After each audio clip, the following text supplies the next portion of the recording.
So let's just jump right in. I want you to picture this. Two of the brilliant minds who literally helped coin the term artificial general intelligence. Almost 20 years ago, they're now in a race. And get this, one of them used to work for the other. Now they're on these separate, almost opposite paths, racing against a deadline that one of them has been calling out for more than a decade. We're not just talking about building the future here, we're talking about trying to save it before it even gets here. And this is the year that's at the absolute center of it all, 2028. Now, this isn't some random date pulled from a hat. It's a calculated horizon, a moment in time where one of AGI's original architects says there's a 50-50 chance a completely new kind of intelligence just wakes up. And that architect is Shane Legg, the co-founder of Google DeepMind. But here's the wild part. It's not just the prediction itself, it's how long he's been making it. Legg first put this forecast out there way back in 2009. Think about that.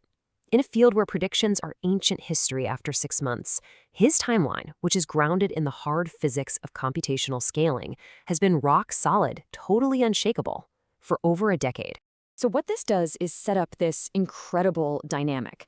You've got Shane Legg, the ultimate insider at one of the world's most powerful AI labs, and his former boss, Ben Goertzel, who's this pioneer of decentralized, open AI.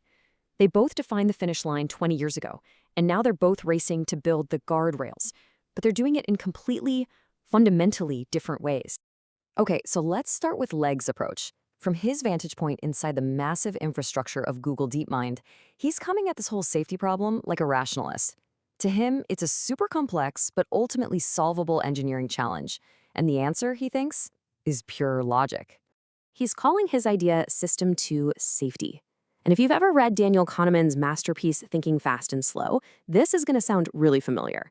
The idea is instead of an AI making a fast, intuitive, gut reaction judgment, which is what they do now, Legg's model would force it to hit the brakes, to slow down, reason through every ethical angle step by step, and basically, show its work. It's all about making ethics a transparent computational process. And this, I think, just lays out the difference perfectly. Current AIs, they run on System 1. It's blazing fast pattern matching. It feels smart, but at the end of the day, it's a conditioned response.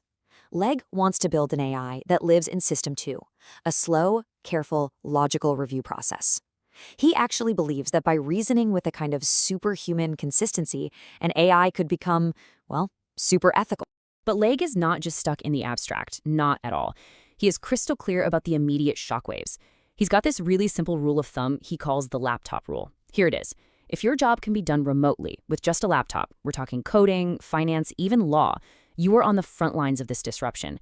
But plumbers, electricians, anyone doing physical work, they're going to be safer, at least for a while. This isn't just a fun prediction. It's a massive warning shot that we have to start rethinking everything about wealth and work, like yesterday. But here's the question. What if Legg's whole approach is missing a huge piece of the puzzle? And that is exactly where Ben Goertzel comes in. He argues that real safety is basically impossible inside the very corporate, centralized systems where Legg is working. For Goertzel, the problem isn't just the AI's logic, it's about where the AI lives. Goertzel's technical answer is this hybrid model called neurosymbolic AI. And as you can see, it's about combining the best of both worlds. You get that fast pattern-matching intuition from neural networks, but you ground it, you anchor it with these hard, explicit rules of the house from old-school symbolic logic. It's his way of trying to build a conscience right into the AI's very architecture. And this is where the tech meets his core philosophy. For Goertzel, a conscience is useless if a CEO or a government can just flip a switch on it. A centralized AI, he says, can always be turned off, can be censored, or worse, can be weaponized. But an AI that lives on a decentralized mesh network, spread all over the globe, no one can own that. It becomes part of the human family, not a corporate asset. Okay, so we've got two absolute giants of the field, two of the original architects with two totally different blueprints for how to keep us safe. One is based on building better internal logic, the other is based on building a better external home. But what if both of these brilliant ideas are missing something deeply fundamentally human? This right here, this is the question that cuts right to the heart of everything. You can teach an AI to perfectly reason its way through an ethical maze. You can build it on a network that nobody controls. But can you make it care? Can you make it actually care about the outcome? Does logic create empathy? Does reasoning create love? And exploring that question leads us to a potential third path, a perspective that completely reframes the entire problem. It suggests that maybe we shouldn't be trying to program an AGI at all. Maybe we should be trying to raise one. And I want to be clear, this is not some fringe sci-fi idea. As you can see from this quote, we're talking about Geoffrey Hinton, one of the literal godfathers of modern AI. He has publicly floated this very concept, this idea that the most reliable, the deepest form of alignment isn't going to come from logic, but from a foundational protective instinct, something like a mother's bond with her child. The psychology behind this is just fascinating and pretty powerful. There's this famous experiment in developmental psychology called the still face experiment. An infant becomes deeply, visibly distressed when its mother suddenly stops reacting and just stares with a blank, expressionless face. The argument here is that by training our AIs on the cold, static, non-responsive data of the internet, we're essentially raising them in a perpetual still face environment.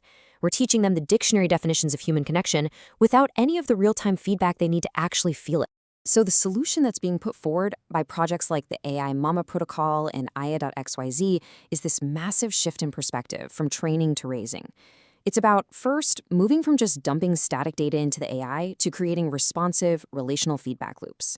Second, it's about morally anchoring the AI's developing sense of self within a framework of care.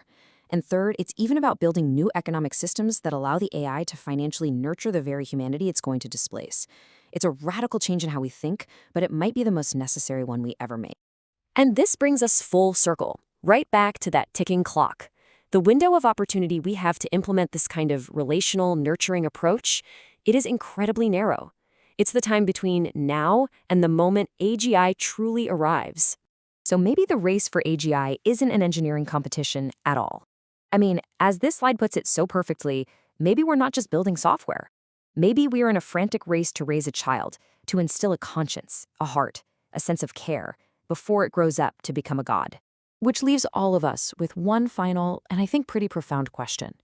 In a future where raw intelligence becomes a commodity, as cheap and infinite as electricity, what is our final, uniquely human role? Is it to be the architects of its logic, like Legg and Goertzel are trying to be, or is it to be the anchors of its heart? That's the choice we have to make, right now.